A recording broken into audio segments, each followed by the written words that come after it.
সূরাতুল কাফিরুন মাক্কিয়া। সূরার নাম হলো সূরাতুল কাফিরুন। মাক্কিয়া এই জন্য বলা হয়, এই সূরাটি মক্কায় অবতীর্ণ হয়, তাই এই সূরাকে মাক্কিয়া বলা হয়। চলেন। আউযু বিল্লাহি মিনাশ শাইতানির রাজীম।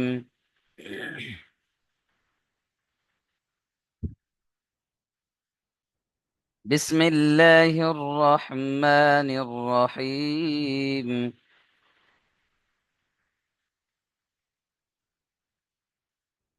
قل يا أيها الكافرون.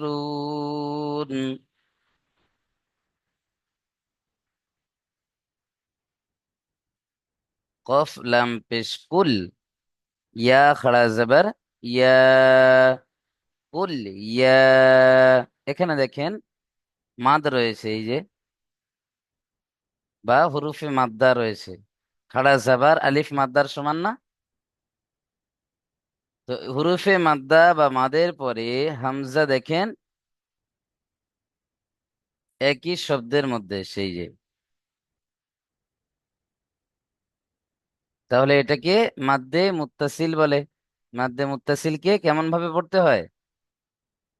2 থেকে 3 আলিফ টান দিয়ে পড়তে হয়। তাহলে ইয়া, এখানে 2 থেকে 3 আলিফ টান দিতে হবে। কুল ইয়া হুজুর, আইয়ু। মাদ্দে মুনফাসিল। জি। হুজুর, হুম। মাদ্দে বলেন। মুনফাসিল হবে, মুত্তাসিল না, এটা মুনফাসিল হবে। জি। এটা হামজা রূপে মুনফাসিল, আসেনি। হ্যাঁ। এটা মুনফাসিল হবে এই জন্য যে হামজা দ্বিতীয় রূপে এসছে, তাই তো? হ্যাঁ, হ্যাঁ। ঠিক কথা। কারণ আরবি ভাষায় ইয়া একটা আলাদা শব্দ এবং আইয়ু হালটা একটা আলাদা শব্দ। বুঝতে পারছেন? এখানে হয়তো একসঙ্গে যুক্ত করা হয়েছে, কুল ইয়া আইয়ুহাল কাফিরুন। ইয়াটা আলাদা শব্দ, আইয়ুহালটা একটা আলাদা শব্দ। বুঝে এসছে? এটা মাদ্দে মুনফাসিল হবে। খুব সুন্দর, মাশাআল্লাহ।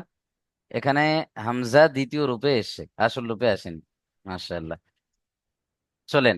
কুল ইয়া আইয়ুহাল কাফিরুন।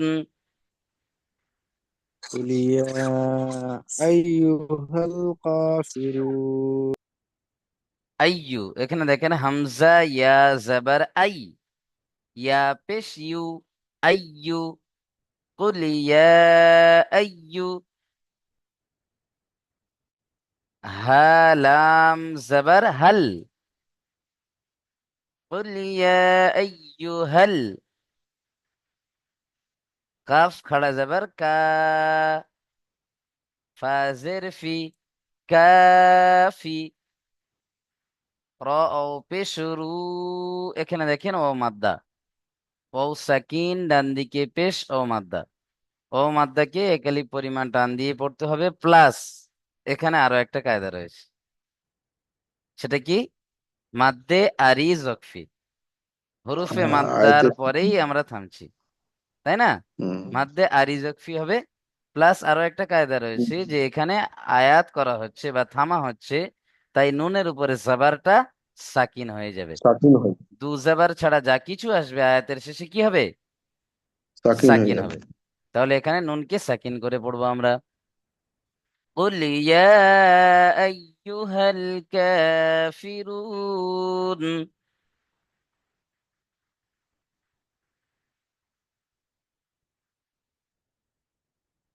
জমির উদ্দিন আলী ভাই পড়েন দেখি।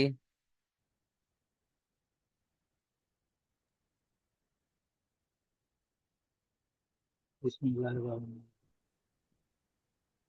قل يا أيها الكافرون. قل يا أيها الكافرون. বলেন। قل قل একবার হুজুর বলে দেন।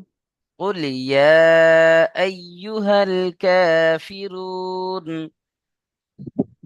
قل يا أيها الكافرون. আচ্ছা চলেন, মাশরিকুল ভাই পড়েন দেখি। بسم الله الرحمن الرحيم. কুল ইয়া আইয়ুহাল কাফিরুন। হাল নয়, এখানে যে হাটা আছে এটা ছোট হা, তাই না? ছোট হাকে গম্ভীর আওয়াজে পড়তে হয়। আইয়ু হাল, আইয়ু হাল, এরকম গম্ভীর আওয়াজ আসবে। কুল ইয়া কুল ইয়া আইয়ু হাল। আইয়ুহাল কুল মাশাআল্লাহ, ইয়া আইয়ুহাল কাফিরুন। মাশাআল্লাহ, মাশাআল্লাহ। চলেন মিউট করে নেন, অনেক সুন্দর হয়েছে। চলেন তারপরে দেখে নেন। লা আ'বুদু মা তা'বুদুন। লা, এখানেও মাদ্দে মুনফাসিল রয়েছে। এখানে আমরা টান দেব 2 থেকে 3 আলিফ। আ'বুদু, এখানে দেখেন হামজা আইন জবর আ। আইন কোত্থেকে উচ্চারণ হয়? কণ্ঠনালীর মাঝখান হতে। বুঝতে পারছেন? হামজা আইন জবর আ। আ, আওয়াজটা গলার মাঝখান থেকে আসবে, কণ্ঠনালীর মাঝখান থেকে। লা আ, লা আ, লা আ'বুদু মা তা'বুদুন।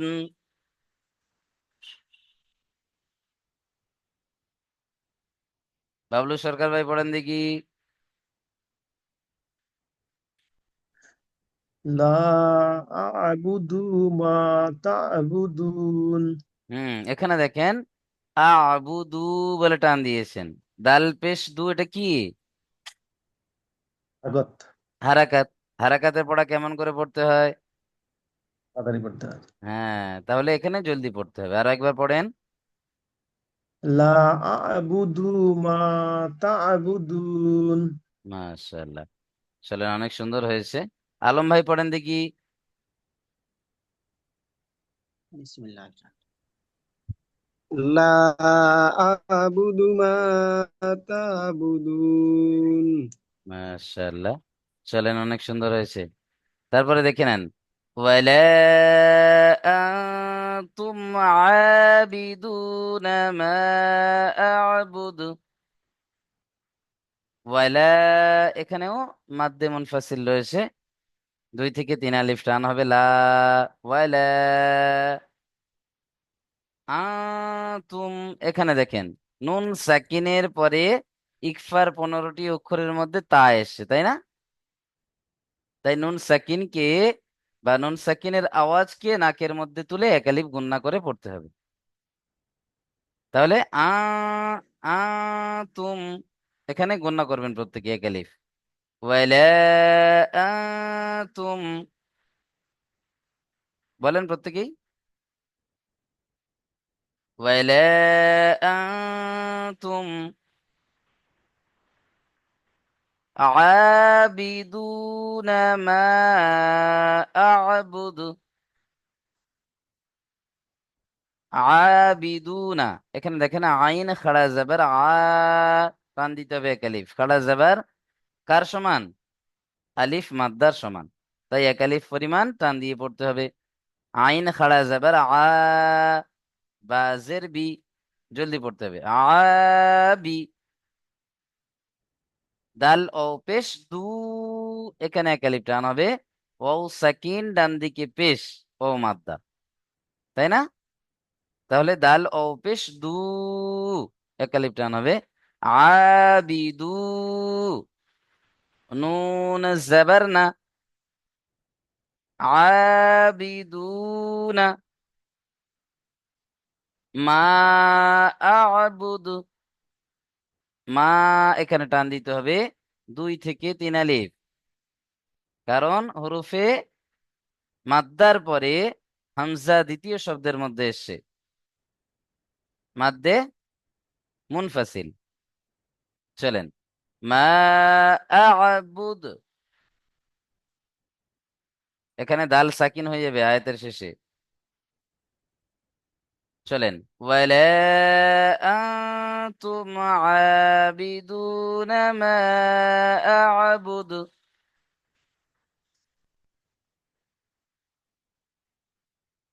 আসগার ভাই পড়েন দেখি। بسم الله الرحمن الرحيم ولا أنتم عابدون ما أعبد। মাশাআল্লাহ মাশাআল্লাহ, খুব সুন্দর। এস আহমদ ভাই লাস্টেটা পড়েন। কলকলা হবে তো?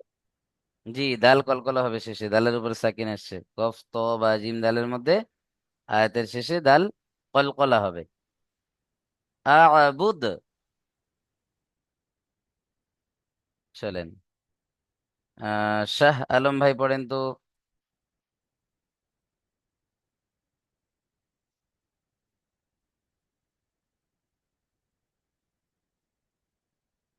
আচ্ছা চলেন, তারপরে আমরা দেখে নিই। ওয়ালা আনা আবিদুম মা আবাদতুম, এখানে একটা কায়দা রয়েছে, ব্যতিক্রম কায়দা, যেটা আমরা প্রত্যেকেই খেয়াল করব। এখানে দেখেন, এই যে আনা শব্দ এসছে না, আনা শব্দের এখানে একটা কায়দা রয়েছে। এই যে আনা শব্দটা যদি আয়াতের মাঝখানে আসে, যেখানে দম নেওয়ার প্রয়োজন না হয়, তাহলে আনা শব্দের যে আলিফটা রয়েছে, এই আলিফটা পড়তে হবে না। বুঝে এসছে? কি পড়তে হবে? হামজা জবর আ, নুন জবর না, আনা। জলদি পড়তে হবে, কোনো টান হবে না। এখানে একটা প্রশ্ন আসছে যে এখানে আলিফ মাদ্দা রয়েছে, আলিফের ডান দিকে জবর আলিফ মাদ্দা, তাই না? কিন্তু এই যে শুধু আনা শব্দের উপরে একটা কায়দা রয়েছে। আনা শব্দে যদি আমাদের থামার প্রয়োজন না থাকে, আনা শব্দটা যদি শব্দের মাঝখানে চলে আসে, তখন আনা শব্দে এই যে আলিফটা, আলিফটাকে পড়তে হয় না। বুঝে এসছে কায়দাটা? আর যদি আনা শব্দের থামতে হয়, তখন কিন্তু পড়তে হবে। আনা বলে এখানে থেমে দিচ্ছেন আপনি, দম নিচ্ছেন বা ওয়াকফ করছেন, তখন কিন্তু আলিফটা ধরে পড়তে হবে। আর যদি আমরা একসঙ্গে পড়ে চলে যাই, আনাটা যদি শব্দের মাঝখানে থাকে, তখন কিন্তু আলিফটা পড়তে হবে না। বুঝে এসছে নতুন কায়দাটা প্রত্যেকের? যদি কোনো ভাইয়ের বুঝতে অসুবিধা হয় আরো একবার বলে দেবে ইনশাল্লাহ। আরেকবার বলেন হুজুর। হ্যাঁ, আনা শব্দ, এই যে হামজা জবর আ, নুন আলিফ জবর না, এই যে আনা, বুঝে এসছে? এই আনা শব্দটি যদি কোনো শব্দের মাঝখানে আসে, ভালো করে বুঝে নেন, আনা শব্দটির কাছে যদি আমাদের থামার প্রয়োজন না থাকে, তাহলে কিন্তু এই যে আনার সাথে এই যে আলিফ রয়েছে, আলিফটাকে পড়তে হবে না। আর যদি এখানে থামি বা এখানে অক্ফ করি, তখন কিন্তু আনা শব্দের এই আলিফটা পড়তে হবে। বুঝে এসছে কায়দা? আনা তানা মানা। জি, আনা শব্দটা বুঝে এসছে এখানে, এই কায়দাটা। জি জি হুজুর। চলেন, তাহলে এখানে আমরা জি আনা হুজুর, এটা বলে কেউ টান দেব না। হুজুর কি বলছি, হ্যাঁ বলেন। এইটা আলাদা একটু স্ক্রিন রেকর্ডিং করে দিয়ে দেবেন শেষে, একদম শুধু স্ক্রিন আলাদা এই রেকর্ডিং? কায়দাটা, এই তো ক্লাস রেকর্ড মানে রয়েছে তো। সব শেষে। আচ্ছা ঠিক আছে, ক্লাসিকটা দেখতে হলে পুরো দেখতে হবে, এটা প্রয়োজনে এটা না, প্রথম আলাদা দিকেই স্ক্রিন পেয়ে যাবেন রেকর্ডিং থাকলে ইনশাল্লাহ, সুবিধা হয়। 17 মিনিটে হচ্ছে দেখেন, 17 মিনিট দু ঠিক আছে, সেকেন্ডে গিয়ে দেখবেন, লিখে রাখেন একটু। মানে কায়দাটা জানা ছিল না তো, ঠিক আছে, অসুবিধা নেই। ইনশাল্লাহ। এছাড়া আমি আহ একটা কায়দা থেকে আপনাকে দেখিয়ে দিই, একটু দেখে নেন কায়দাটা।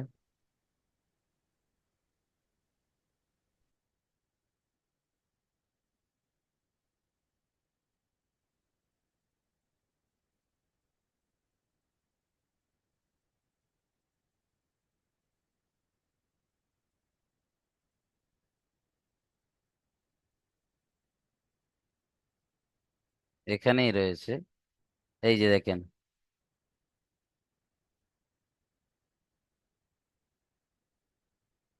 দেখে নেন প্রত্যেকে কায়দাটা একটু লক্ষ্য করেন। যদি আনা শব্দে থামার প্রয়োজন না হয়, তাহলে নুনের পরের আলিফ পড়তে হবে না, বরং আনা পড়তে হবে, নতুবা পড়তে হবে। নতুবা পড়তে হবে বলতে, যদি এখানে থামার প্রয়োজন পড়ে, তখন কিন্তু পড়তে হবে। বুঝে এসছে কায়দাটা?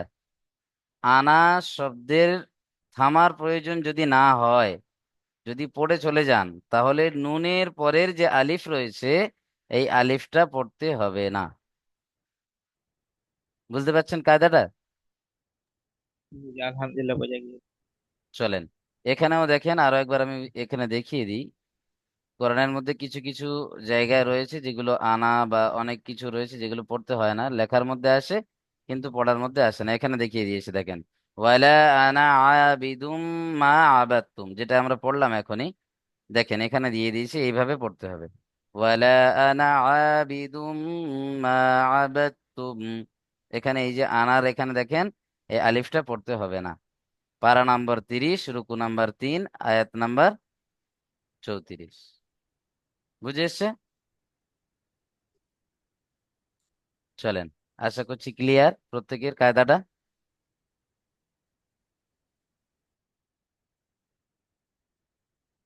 চলেন এখানে দেখে নেন।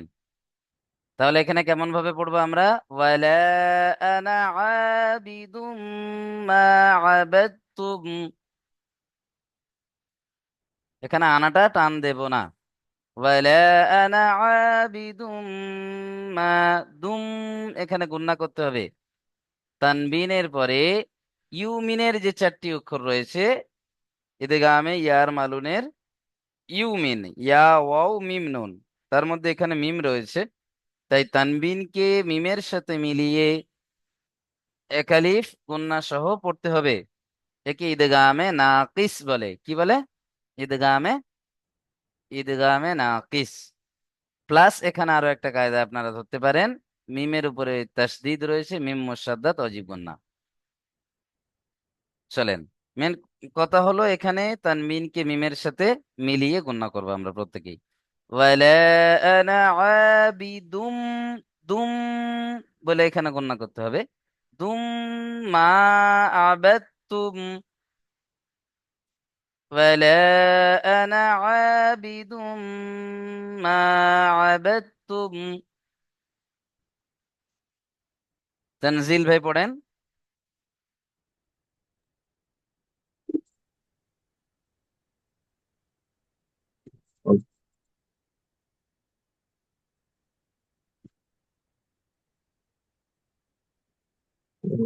Allah ওয়ালা আনা Allah Allah আবিদুম Allah মা bikin আবাদতুম, maafum আবাদতুম। abatum মাশাআল্লাহ। চলেন মিউট করে Allah নেন। তারপরে দেখেন ওয়ালা আনতুম আবিদুনা মা আ'বুদ। এই যে আয়াতটা উপরে আমরা পড়েছি, সেম আয়াত এখানে রয়েছে, দেখতে পাচ্ছেন? ওয়ালা আনতুম আবিদুনা মা আ'বুদ, একই আয়াত। চলেন বাবলু সরকার ভাই পড়েন দেখি।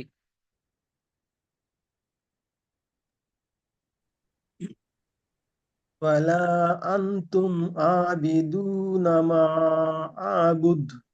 এখানে দেখেন আনতুম বলে এখানে নুন সাকিনের পরে তা রয়েছে, গুণনা করতে হবে নুন সাকিনকে। আতুম, আনতুম আনতুম আবিদুনা মা তুম বলে এখানে আবুদ। মিম সাকিনকে গুণনা করা যাবে না, কারণ মিম সাকিনের পরে কি এসছে? বা আর মিম ছাড়া অন্য অক্ষর আইন এসছে, তাই না?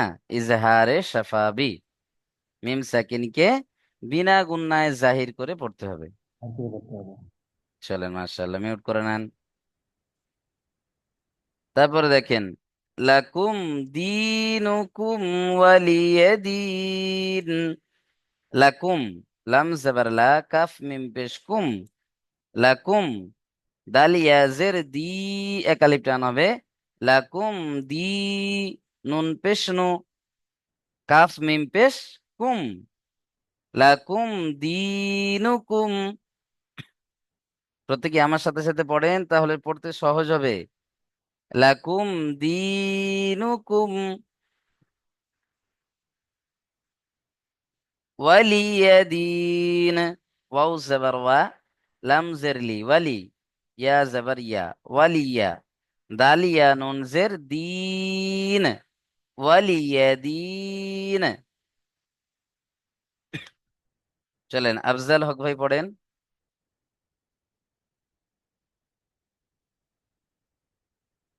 আফজাল ভাই মিউট করলেন।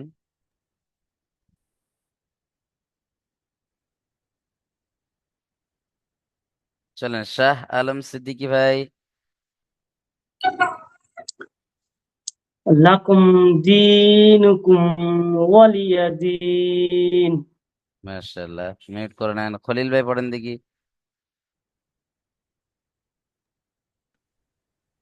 বিসমিল্লাহির রহমানির রহিম। লাকুম দীনুকুম ওয়ালিয়া দীন। দিনুকুম বলে এখানে থামা যাবে না, জলদি পড়তে হবে। লাকুম দিনুকুম ওয়ালিয়াদিন। চলেন, লাকুম মাশাআল্লাহ, দীনুকুম ওয়ালিয়া দীন। অনেক সুন্দর হয়েছে। প্রত্যেকেই সুন্দরভাবে পড়াটা দেখে আসবেন, কেমন?